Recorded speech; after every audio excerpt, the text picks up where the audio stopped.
Hello teachers, peace and all good. Welcome to All Parrots project. Today I'm gonna bring you 4 words people find hard to pronounce. The first word is bird. Bird refers to an animal that flies and has wings. Bird rhymes with word or world. The next word is bear. Bear refers to an animal which has a lot of hair. For example, grizzly bears or polar bears.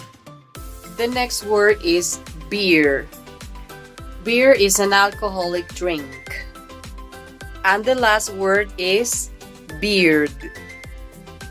A beard is a facial hair that grows in mostly men's faces. So let's remember the 4 words. The first one was bird.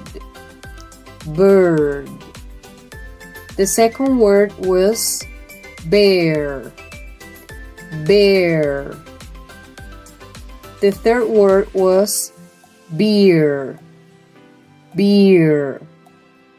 And the last word was beard. Beard. I hope you have enjoyed this video. Then see you around.